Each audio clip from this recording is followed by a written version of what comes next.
In summer 1948, the first submarine of the newly created Baltic Unitary State Navy has begun raiding the mid-Atlantic gap.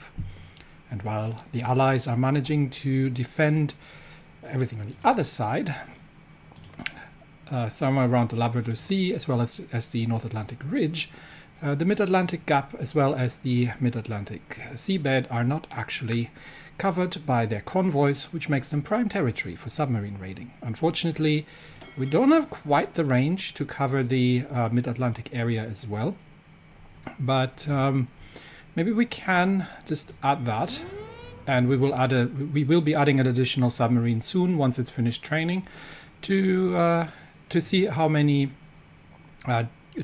convoys we can manage to catch early on. In other news, our manpower problems are somewhat alleviated by the fact that we have sent all the adults to the front line. And yes, don't let the statistics fool you.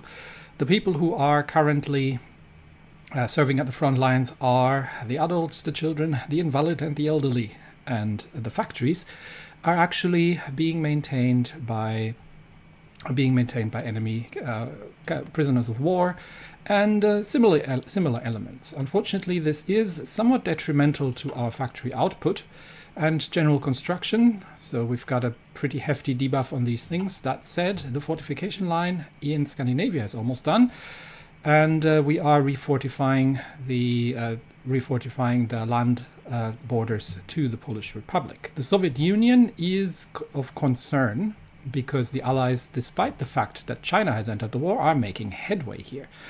So we may have to do something about it. And I think we have discovered a potential opportunity to severely disrupt their offensive.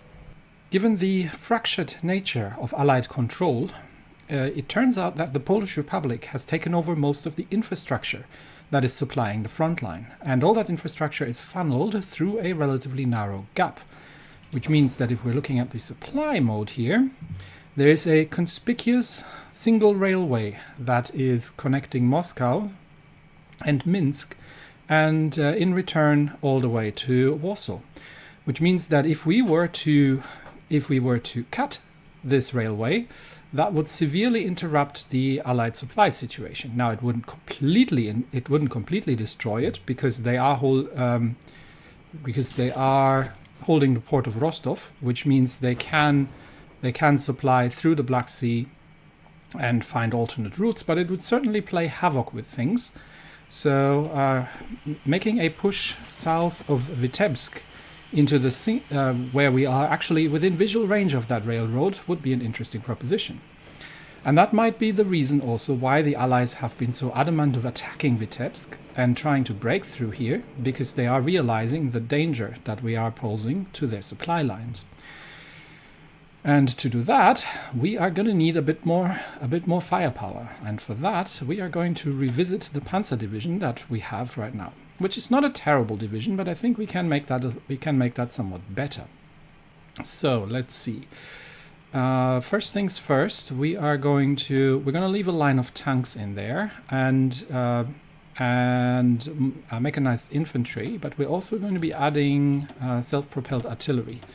So that should give us because what we're facing here is infantry, and we don't need any piercing or heart attack. What we need is things that make big explosions and go splush. So unfortunately, that gets us down to 25 orcs, so we might have to change that to mechanized and put the self-propelled artillery down here.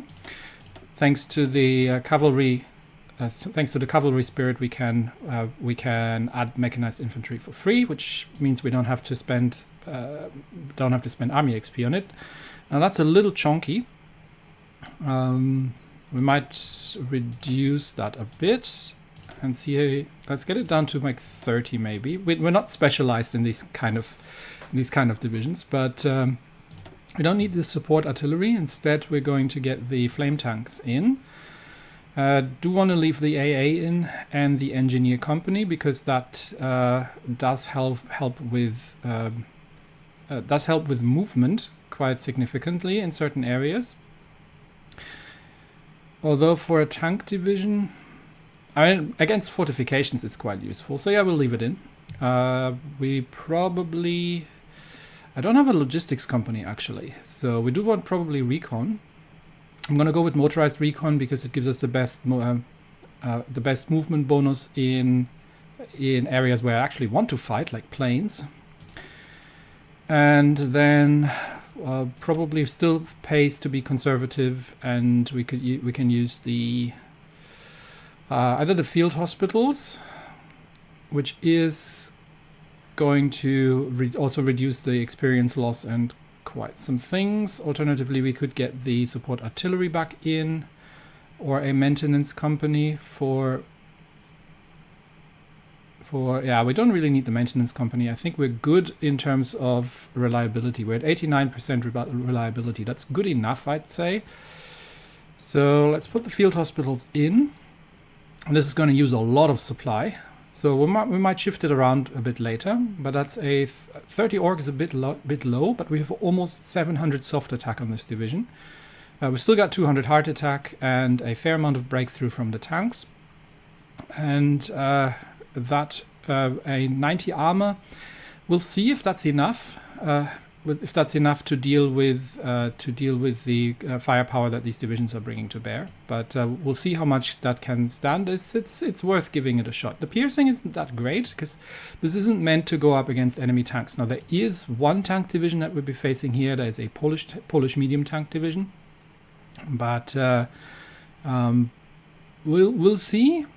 We'll see. I think our tanks can still make themselves felt. So we'll save that for now, which means we're going to need a lot more tanks. And they are short now. Trucks. The self-propelled artillery is going to be the bigger problem. We do have a couple of tanks in stock, but the SP artillery obviously is not something that we're having. That is the Herc. Medium self-propelled artillery, so that is going to take a little bit of time until we get that ready, but we can also just use the regular assault divisions from the first. I think it's probably worth training a couple more of those. Let's just get 3 more of those in, and for these we should have the equipment. Yeah, we've got the equipment for those. Are we still building the flame tanks? I think we are not anymore, actually. I probably want to put that back just so I don't forget about it. Where is my Drakon? There we go. That is a flame tank. And we'll eventually... We've got 600 of them in stock. I want to eventually put something in. Let's see if we can make actually a better flame tank now that we've got some tank technology. We have the... do we actually have a better light tank researched? We are researching. No, we don't have. Okay, so we'll get to the 1941 light tank, and then we can get a better flame tank company at some point. For now, it'll suffice. All right. What else have we got to set up? Our operative is currently defending in Tallinn due to the fact that there is a serious level of activity from enemy intelligence happening here. And we are actually getting the passive defense up as well, so that's something we're going to get. And construction-wise, we're still busy with fortifications.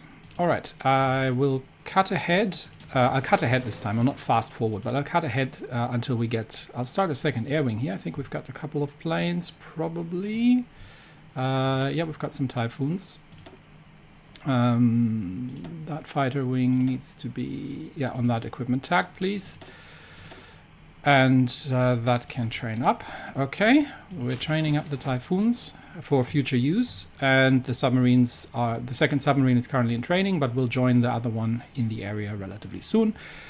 Last look before we start skipping ahead. The Allies are making inroads into China quite significantly, and we'll see how well they fare in the depth, although I'm afraid China might actually collapse at some point, and then it's just down to Xibei Sanma, and I'm not sure if they're going to hold, but they almost reached Chongqing, so I'm not sure how much longer China is going to hold, but we will see. We're still outnumbered 10-1. probably. At the very least, China's taken a fair amount of casualties, but if we look at the Americans, they have also paid quite dearly for that incursion already. So, well, we'll see how things are going, and yeah, I'll start skipping ahead until something interesting happens. The Kolev has managed to intercept a convoy, and I believe it's an Australian convoy? No, it's a Canadian convoy, sorry. Has managed to intercept a Canadian convoy, and we are... where are we? We are over here, so in the southern end of the Mid-Atlantic Gap, and we have managed to sink one of the convoys with torpedoes, but it looks like the rest of them is going to escape. But this would be the first catch really for our submarines, and I don't know if these are troop convoys or if these are freighters, but we've sunk one of them, which is a success. Look at that. The battle results have been radioed in, and the Kalev has managed to sink 2 Canadian convoys. One of them has escaped. That is a day to be celebrated. Our first naval victory for the Baltic Unitary States in 1948. The Americans have wisened up to their losses and have started escorting their convoys with destroyers. After sinking an American convoy, the submarine is going to try and escape, being chased by the screening group of no less than 12 American destroyers trying to hunt her down. It looks like the Mid-Atlantic is no longer a viable target for operations, and we will remove our submarines from that and focus on the Atlantic Gap instead. But we will see if we can escape successfully, going under and hoping that the American sonar can't catch us. At 1700 on the 28th of July 1948, our submarine has reported contact with an enemy destroyer group, but has managed to sink one of the convoys regardless and successfully dove down towards close to crash depth and evaded the pursuing destroyers. That said, the Mid-Atlantic region is getting too dangerous for us now, so we will concentrate on the Mid-Atlantic Gap and try to intercept convoys there where the escorts don't follow. The occupied territories in the Soviet Union have reached a average compliance level of 60%. And that has enabled the volunteer program, which has increased the amount of local population that we can include in our troops, giving us another boost on manpower, which is greatly appreciated. This also means that we can now have a quick check. We should be starting to see... Yes, there it is. So Onega and Olonets are green ticked with 60% compliance. And it's Murmansk, Norrland, Lapland, Nord-Norge and Trøndelag that we need to work on still. And if we look at the compliance map, we've got Murmansk 55, Nord-Norge at 49, Lapland at 45, Trøndelag at 40, and Norrland at 38. So we're getting there. Slow going, but we'll be getting there. Sit tight, more to come. The Lembit has completed the training and is going to go for a quick repair and refit, and it then is going to join the 1st Submarine Squadron in the Mid-Atlantic Gap. Meanwhile, the Americans have wisened up and are starting to send some destroyers out. It has become a game of cat and mouse in the Atlantic Gap between our submarines and their transports. The Allies have started launching some more coordinated attacks. Well, it's just that they're all attacking simultaneously across the lines on the Eastern Front here. So I am considering deprioritizing again the Norwegian and Swedish lines here, fortifications, but we still get significant assault here along the lines as well. So it's making sure that we're finishing those up. And we might need additional forts here as well. Okay, let's get these 2 prioritized as well. Just want to get these done. But that one first. Okay. And then we might have to refocus fortification construction on the Eastern Front. Other than that, a couple of naval invasions, but nothing major is happening. They're squeezing ever and ever closer to Stalingrad. And they are making further inroads into China. And I'm not sure that China is going to be able to hold for too long. I think, despite the fact that there's absolutely no supply in these areas, the Americans are powerful enough to break through these lines and eventually take down China. Now we are, compliance-wise, still 20% off in these states here, which is still going to take a while. I hope we can manage to get through that before we are back on the defense. I might schedule a couple more divisions, because the training of these divisions is taking forever due to the conscription laws. I might schedule, we've got 430,000 available troops now, so I'm just going to schedule a couple more defensive divisions. I would like to have like 300,000 troops in reserve, manpower in reserve, just to compensate for losses, especially once we go back on the offensive. But for now, let's do that. Now, this worries me significantly, that they might be breaking through to Stalingrad eventually. We'll have to keep a very close eye and see if we need to accelerate our offensive mission near Vitebsk. And as you can see, the Allies are assaulting us all across the front lines now, to significant losses on their side. I mean, it really adds up. So over the last 3 months, not sure if I can see the enemy losses. I can only see my losses, but I can't see I can't really see the enemy losses, unfortunately. But you can sort of add that up. If we're having a 100 to 1, if we're having a 100 to 1 kill death ratio, there's a fair amount of losses on the Allied sides.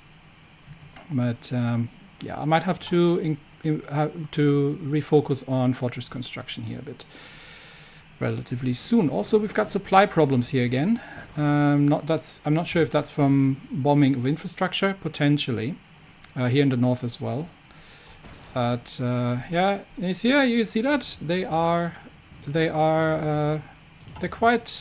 quite active now along the western front, along the eastern front here, and the Americans especially are still trying to push us out here. So holding that still requires further fortification works. So, but yeah, we've got that all underway, and we will try to hold. And have we got both submarines operational now here? No, so far it's still one. The other one is oh, actually, because I haven't moved it, that's why. Okay, they are finished. They're finished with the repairs. We will get the new submarine, the Wambola, get that training, and we will get the Lembit to join there, and then this one goes training. Okay. So that should net us a submarine, an additional submarine that is going to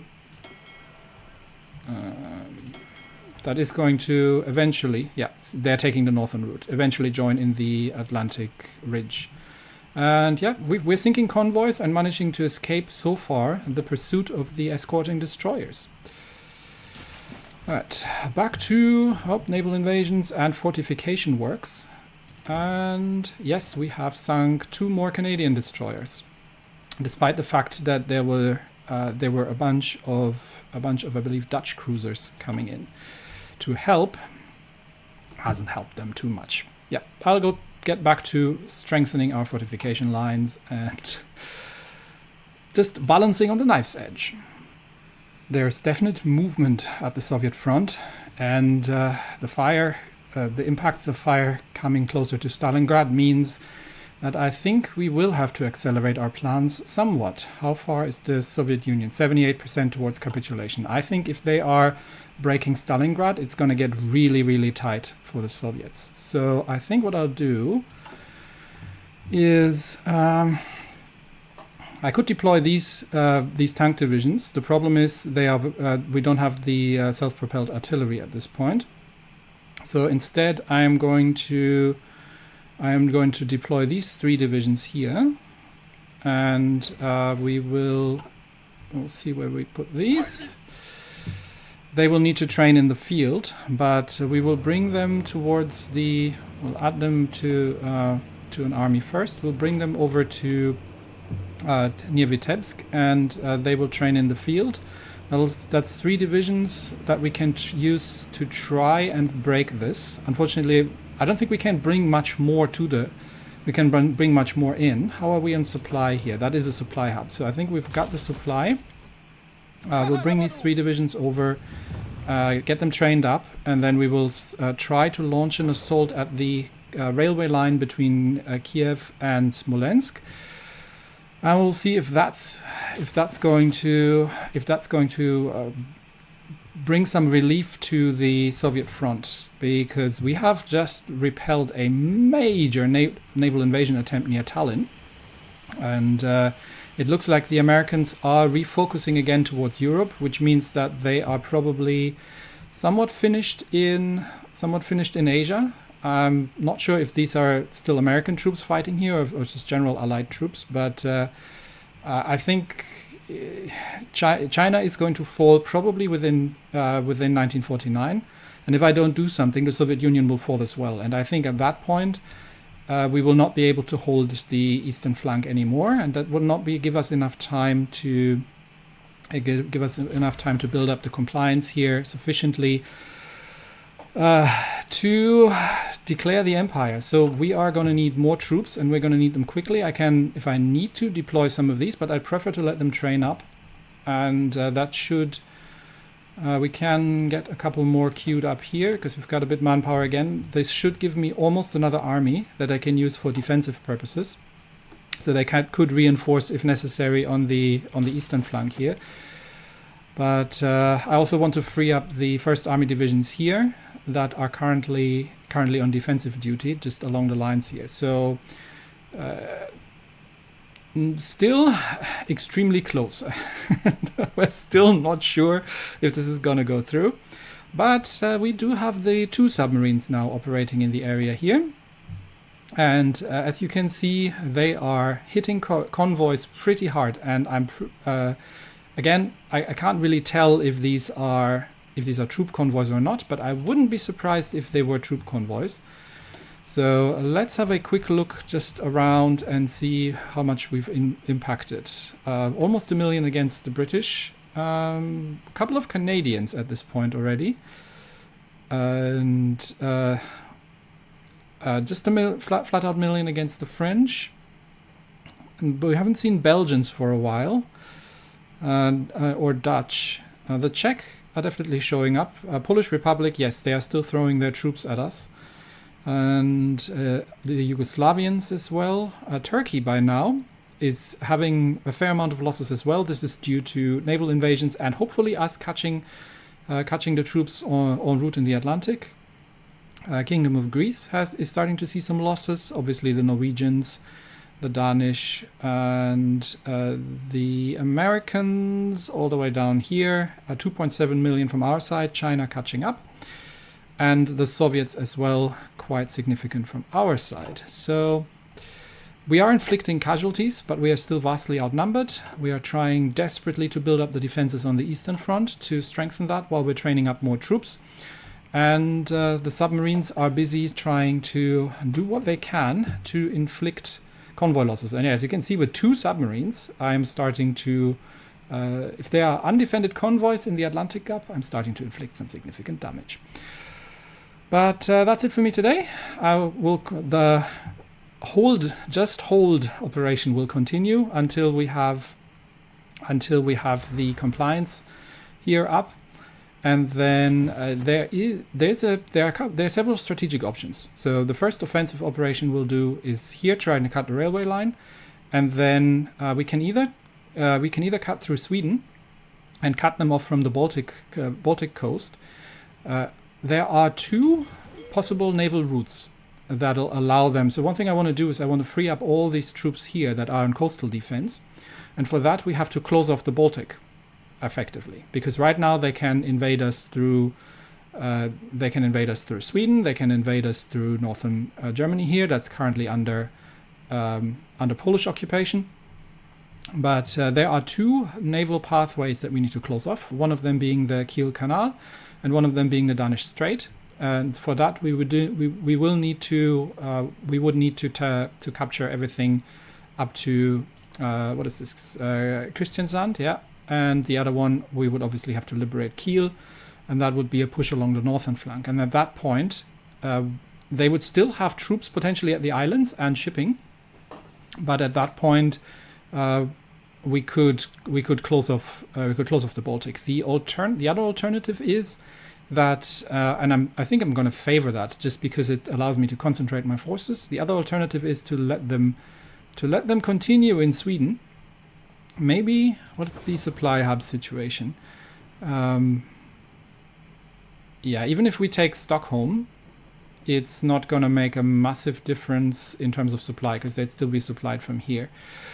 So I think my preferred option would be to start pushing into the Polish Republic, especially that the Polish Republic is the one holding the territory here. See if we can make this kind of push happen again, retake Warsaw, and then move along the coastline and try to create a corridor towards Berlin. Although that'll again expose us to potential naval invasions here. So still going to be a tricky one, but we'll get to that. I think even before we are reaching the 60% compliance with the troops that we've got now queued up for recruitment, I think we will be able to start doing some offensive action, just also to weaken the allies, see if we can break through some lines, get some encirclements again around Königsberg, get that all redone, push against these Polish divisions that I keep hammering, and yeah, we'll see how that goes. But yeah, this is it for me today. Thanks everybody. I will see you in the next episode. Bye bye.